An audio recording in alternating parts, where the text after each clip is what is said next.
सुन लीजिए, अगर आपने उस कथा को अपने जीवन में नहीं उतारा साहब, वह कथा भी कहानी बन जाएगी। अगर आपने कोई कहानी भी सुन ली, अगर उस कहानी को भी अपने जीवन में उतार लिया तो वह कहानी भी आपकी जीवन की कथा बन जाएगी। कथा को सुनना नहीं है, सुनने के बाद उस कथा को अनुसरण भी करना है, तब वह कथा है, नहीं तो फिर कहानी है।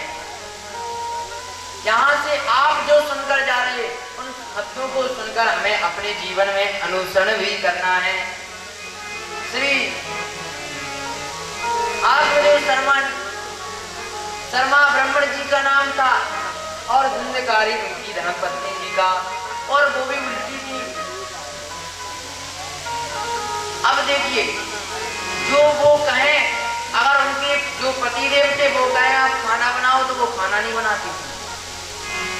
ऐसे एक बार क्या हुआ, एक ब्राह्मण थे, उन्होंने विचार किया कि मैं तीर्थ जाना नहाने, और कुंभों का नियम होता अपनी पत्नी के साथ स्नान किए जाते हैं। अगर आपने ऐसे स्नान किए तो आपको कई कोटि यज्ञों का फल प्राप्त होता है।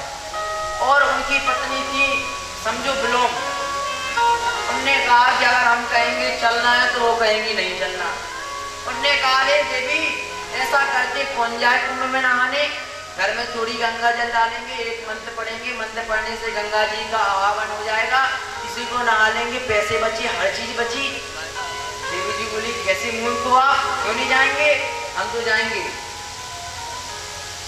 अब देखिए ब्राह्मण तो चाहते थे जाएं, वो तैयार हो गई। उसके बाद उन्होंने कहा कि अगर हम इनसे कहें कि कुछ खाने पीने को पकवान इत्यादि बना लो तो पता है वो क्या कहेंगी, हमें कुछ नहीं बनाना। उनने कहा ऐसा करना, कुछ मत बनाना, जगह जगह भंडारे चलते हैं, खाते जाएंगे।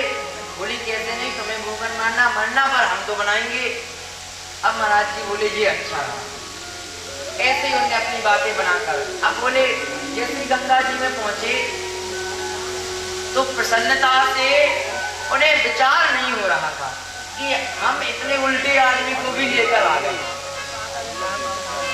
तो गंगा जी तेज चल रही थी, तो उन्होंने उनके मुंह से सीधा निकल गया, अरे देवी जी इस तरफ आ जाओ, कहीं डूब मत जाना। बोली ऐसे कैसे, जो काम संसार करे उसमें तो कोई नहीं देखेगा, अगर हम अलग ना आएंगे तो भगवान भी अलग से हमें दूर देख लेंगे। तो उल्टी चली गई, और जैसी उल्टी गई तो यथाबात है डूबना ही पड़ेगा, और वो डूब गई। तो ब्राह्मण देवता ने चिल्लाया गोताखोरों के डराओ, और जैसी वो सब आए तो ब्राह्मण देवता बोले अरे भैया हमारी पत्नी जी खो गई, उन्हें ढूंढो। तो जिस तरफ धारा का प्रवाह था उस तरफ ढूंढने लगे। अरे पंडित जी बोले तुम भी मूर्ख हो, जो व्यक्ति पूरे जीवन उल्टा चला हो, भला वो मरते समय कहीं उल्टा जा सकता? अरे तो उल्टी दिशा में ढूंढो, वो भी उल्टी गई होगी। ऐसी धुंधली देवी की दशा थी कि महाराज जी कुछ कहें उल्टा ही करना। महाराज जी ने विचार बना लिया कि अब तो घर छोड़कर हमें वन में जाना है, कोई यहाँ अपना नहीं है। लोक विवारता क्रूरा प्रायशो बहुजिका दूराचाग्रह पित्तेषु कृपणा कलह क्रिया। कलह करने वाली थी उनकी पत्नी।